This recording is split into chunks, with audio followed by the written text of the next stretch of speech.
Hello everybody, karibu katika channel ya Code Academy, na leo nimekuandalia somo fupi la tools ambazo zinahitajika ili kuanza kufanya web design. Basi taenda moja kwa moja kutambulisha hizo tools, na tool ya kwanza ambao unahitaji kuwa nayo ili uanze kufanya design ya website, hii ni editor au tunasema ni IDE, Integrated Development Environment. Hii ni sehemu ambapo programmer au designer atatumia kuweza kuandika kodi zake, na katika hii editor yule user ataweza kuona ulichokiandika.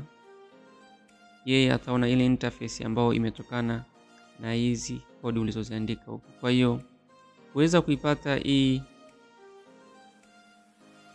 editor, unaweza kutembelea page ya Visual Studio Code ambayo ni code.visualstudio.com, na ukaenda pale ukachagua download for Windows au ukachagua for Mac OS kama unatumia Mac OS, au ukachagua for Linux. Kwa hiyo wewe utachagua aina ya faili ambayo unataka kudownload. Kisha baada ya kudownload utafanya installation kwenye kompyuta yako, just simple installation, na baada ya hapo unaweza kuitumia hiyo editor yako kwa ajili ya kuanza kufanya web design. Sawa. Kwa hiyo baada ya kuona hii tool ya kwanza, basi utaenda kuangalia tool nyingine ambayo itakuwezesha wewe kuweza kuidisplay hii page yako kwenye kompyuta yako, ambayo yenyewe tutaita ni kama local server ambayo unatakiwa kuwa nao kwenye kompyuta yako, ili wakati unatengeneza ile website uweze kuona ni kitu gani umekifanya. Kuna server ya WAMP na XAMPP. Kwa hiyo kwa mimi na washauri ambao mnaanza kufanya web design, mtumie server ya XAMPP control panel ambayo yenyewe ndio itaweza kudisplay kile unachokifanya kwenye design. Ukipata hii server, unaweza ukaenda kwenye browser kisha ukatembelea page yao ambao ni open source,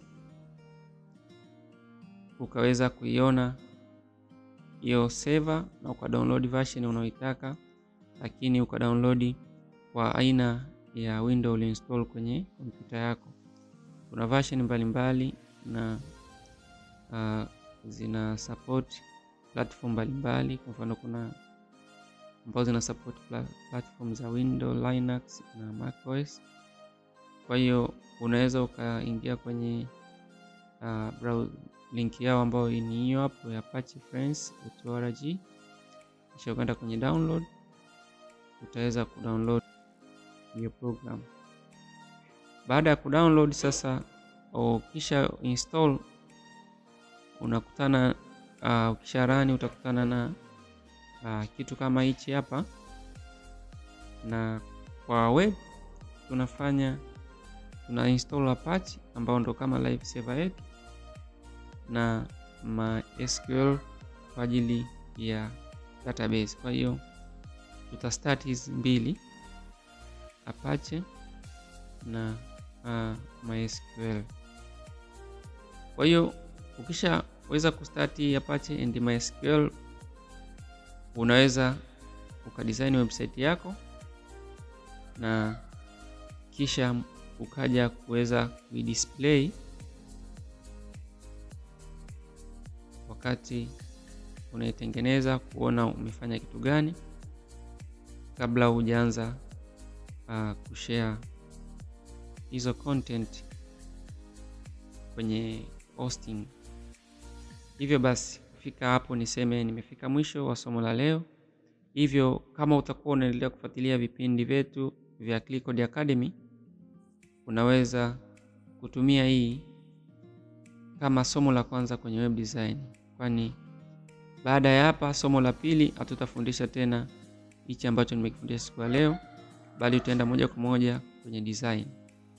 Asanteni sana na karibu sana katika studio hizi za Clicode Academy, ambapo tunawapeleka kufundisha masomo mbalimbali ya sayansi ya kompyuta. Hivyo usisahau kusubscribe kwenye channel yetu ili uweze kupata masomo ambao tunaandaa katika studio yetu. Karibuni sana.